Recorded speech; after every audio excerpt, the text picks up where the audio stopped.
Hello, स्वागत है आपके चैनल जीके विद प्रभा में। पिछले वीडियो में हमने हड़प्पा सभ्यता का पार्ट 1 देखा था, जिसमें हमने हड़प्पा सभ्यता के उदय के बारे में जाना था कि जो खनन का विचार है वो कहाँ से आरंभ हुआ। आज हम हड़प्पा सभ्यता का पार्ट 2 देखेंगे, जिसमें हम उसके जीवन के बारे में देखेंगे कि वो किस तरह का जीवन व्यतीत करते थे, उसकी व्यवस्था कैसी थी, नगरीय व्यवस्था कैसी थी, धार्मिक जीवन कैसा था, क्या व्यवसाय करता था। इनके बारे में हम पढ़ेंगे। चलिए हम शुरू करते हैं। नगर और भवन निर्माण। हड़प्पा सभ्यता का जो नगर और भवन निर्माण की जो व्यवस्था थी वो नगरीय सभ्यता पर आधारित थी। नगरीय सभ्यता का अर्थ है कि जो सड़कें होती थी वो पक्की होती थी, सड़कें सीधी रेखा में होती थी, सड़कें और गलियां जो हैं वो एक दूसरों को समकोण में काटती थी। ये एक नगर योजना प्रणाली थी। जो हड़प्पा सभ्यता में जो नगर की व्यवस्था थी, स्ट्रक्चर थे, जो संरचना थी, वो नगर योजना प्रणाली थी, नगरीय सभ्यता पर आधारित थी। और ये नगरीय सभ्यता जो है ये ग्रिड पद्धति पर आधारित थी। जो वहाँ पे मकान बनाए गए थे, जो नगर के स्ट्रक्चर थे, वो सब ग्रिड पद्धति पर आधारित थी। वहाँ की जो सड़कें होती सड़कों के दोनों ओर नालियाँ होती थी, जो पक्की ईंटों से ढकी हुई होती थी। हड़प्पा सभ्यता में जितने भी स्थल प्राप्त हुए हैं, वहाँ से हमें अन्नागार मिले हैं, मतलब अन्न भंडार मिले हैं, स्नानागार मिले हैं, स्नान के स्थान मिले हैं। और हमें सबसे बड़ा जो अन्नागार और स्नानागार मिला है वो मोहनजोदड़ो से प्राप्त हुआ है। जो विशाल अन्नागार और स्नानागार प्राप्त हुआ है वो मोहनजोदड़ो से प्राप्त हुआ है। जिसमें जो विशाल स्नानागार है उसकी लंबाई जो है 11.88 मीटर, चौड़ाई 7.01 मीटर और गहराई 2.43 मीटर है। जो अन्न भंडार मोहनजोदड़ो से प्राप्त हुए हैं वो 45.71 मीटर लंबा, 15.23 मीटर चौड़ा है। मतलब हमें हर स्थान से स्नानागार अन्नागार मिले हैं। वहाँ पे जो कमरे होते थे वो 4-5 कमरे होते थे, बीच में आंगन होते थे। नगरीय सभ्यता की तरह थी। इसलिए हड़प्पा सभ्यता को नगरीय सभ्यता भी कहते हैं, शहरी सभ्यता कहते हैं। आइए हम उसका आर्थिक जीवन देखें, मतलब वो अपना इनकम कैसे करते थे, अपने आर्थिक जीवन कैसे बिताते थे। उनका प्रमुख व्यवसाय था कृषि। हड़प्पा सभ्यता का जो प्रमुख व्यवसाय था वो था कृषि। कृषि में हमें गेहूं और जौ जो प्राप्त हुए हैं वो हड़प्पा स्थल से प्राप्त हुए हैं। गेहूं और जौ के जो साक्ष्य प्राप्त हुए हैं वो हड़प्पा स्थल से प्राप्त हुए। लोथल से हमें बाजरे और धान के साक्ष्य प्राप्त हुए हैं। हड़प्पा सभ्यता में पशुपालन करते थे। पशुपालन में हमें लेकिन घोड़े और शेर के अवशेष नहीं प्राप्त हुए हैं। कपड़ा बुनने का काम करते थे। कपड़ा बुनने में हम ये जानते हैं कि जो कपास का उत्पादन का जो श्रेय है वो सिंधु वासियों को दिया जाता है। कहा जाता है कि जो कपास उत्पादन शुरू हुआ है वो सिंधु वासियों ने शुरू किया है, इसलिए इसका श्रेय भी हड़प्पा सभ्यता को दिया जाता है। वे व्यापार और दुकानदारी करते थे। व्यापार के लिए वो जो माप तौल करते थे वो 16 के अनुपात में करते थे। 16 के अनुपात में अर्थ है कि अगर कोई एक वस्तु 1 इकाई है तो दूसरी उसके 16 गुना के में होती थी। इस तरह वो माप तौल करते थे। माप तौल में वो व्यापार में वो वस्तु विनिमय प्रणाली अपनाते थे। वस्तु विनिमय प्रणाली क्या होता है? एक वस्तु देना और एक वस्तु लेना, मतलब वस्तु आदान प्रदान करना, यही वस्तु विनिमय प्रणाली होती है। आइए हम उसका धार्मिक जीवन देखें। हड़प्पा सभ्यता में जो किसकी वो पूजा अर्चना करते थे, वो मातृ शक्ति की पूजा करते थे। वहाँ से हमें मातृ मूर्ति प्राप्त हुई है।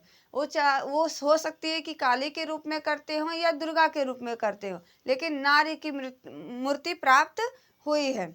शिव की पूजा करते हैं, मूर्त या अमूर्त रूप में वो शिव की पूजा करते हैं। शिव की प्रतिमा की पूजा करते हैं, अमूर्त रूप में लिंग की पूजा करते हैं। पीपल, जल, अग्नि की पूजा करते थे। कुबड़ वाला सांड ये सबसे इम्पोर्टेंट है। कुबड़ वाला सांड उनके लिए पूजनीय था। वो कुबड़ वाले सांड की पूजा करते थे। आइए उनकी कारीगरी और शिल्प कौशल देखें।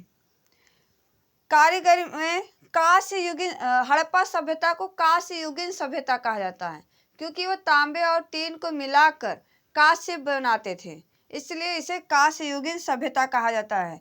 हमें हड़प्पा के जो मृद भांड होते थे, हड़प्पा स्थल पे जो मृद भांड प्राप्त हुए, जो मिट्टी के बर्तन प्राप्त हुए, वहां से चालाक लोमड़ी और प्यासे कौवे की कहानी चित्रित मिली है, उस पे बनाई गई है।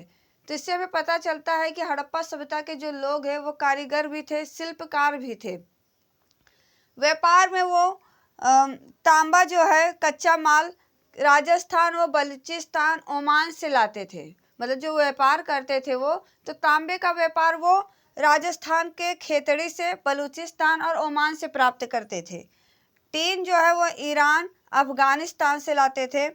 चांदी चांदी वो जावर एवं अजमेर जो राजस्थान में, वहां से प्राप्त करते थे, अफगानिस्तान से प्राप्त करते थे, ईरान से प्राप्त करते थे। शिलाजीत ये हिमालय से प्राप्त करते थे। गोमेद गुजरात से, सोना कर्नाटक से। इन सब का व्यापार जो है वो किन स्थलों से प्राप्त करते थे, उनके बारे में ये जानकारी थी। आप ये अपनी कॉपी में भी नोट करते रहिएगा। आइए हम हड़प्पा सभ्यता में अंतिम संस्कार के बारे में जानें। हड़प्पा सभ्यता में जो अंतिम संस्कार किए जाते थे, उनमें हमें 3 प्रथा की जानकारी प्राप्त हुई है, 3 साक्ष्य प्राप्त हुए हैं, जिसमें से पहला था दाह संस्कार। मतलब उसमें शव को पूरी तरह जला दिया जाता था और उसकी राख को दफनाया जाता था। दूसरा था पूर्ण समाधिकरण। पूर्ण समाधिकरण का अर्थ है कि शव को दफनाया जाता था, जलाया नहीं जाता था। आंशिक समाधिकरण, इसमें पशु जो शव होते थे उन्हें जंगलों में फेंक दिए जाते थे, जो पशु पक्षियां उससे खा लेती थी, और जिसके बाद जब कोई शव बचता था उसकी, तो उसे वो दफनाते थे। इसे कहते हैं आंशिक समाधिकरण। 3 प्रकार के अंतिम संस्कार थे। हड़प्पा व कालीबंगा में जो शव होते थे वो उनका सिर उत्तर की तरफ और पैर दक्षिण की तरफ रखकर रखा जाता था। हड़प्पा व कालीबंगा में जो शव होते थे उनके सिर को उत्तर की तरफ और पैर को दक्षिण की तरफ रखा जाता था। लोथल में सिर पश्चिम की तरफ, पैर पूर्व की तरफ होता था। और मृतक के साथ कुत्ते का साक्ष्य प्राप्त हुआ है। मृतक के साथ कुत्ते को दफनाने का साक्ष्य प्राप्त हुआ है। कहाँ से प्राप्त हुआ है? लोथल से। रोपण में सिर पूर्व की तरफ होता था और पैर पश्चिम की तरफ होता था। और मृतक के साथ बकरी दफनाने का साक्ष्य प्राप्त हुआ। ये बहुत ही इम्पोर्टेंट है, आप ध्यान में रखिएगा कि लोथल से मृतक के साथ कुत्ते दफनाने के साक्ष्य प्राप्त हुए हैं और रोपण में मृतक के साथ बकरी दफनाने का साक्ष्य प्राप्त हुए हैं। ये था हड़प्पा सभ्यता का सामाजिक जीवन। अब अगले पार्ट में हम किन स्थानों से हमें हड़प्पा सभ्यता के साक्ष्य प्राप्त हुए हैं, उनकी खोज किसने की, क्या क्या हमें प्राप्त हुए हैं और किस नदी के किनारे प्राप्त हुए हैं, इसके बारे में एकदम डिटेल से जानेंगे। अगर आप मेरे चैनल पर नए हैं, आपको ये अच्छा लग रहा है कि आपके लिए ये बहुत ही उपलब्ध है, सही उपलब्ध है, तो प्लीज़ आप चैनल को सब्सक्राइब करिएगा, आगे शेयर भी करिएगा, कमेंट करिएगा, लाइक करिएगा।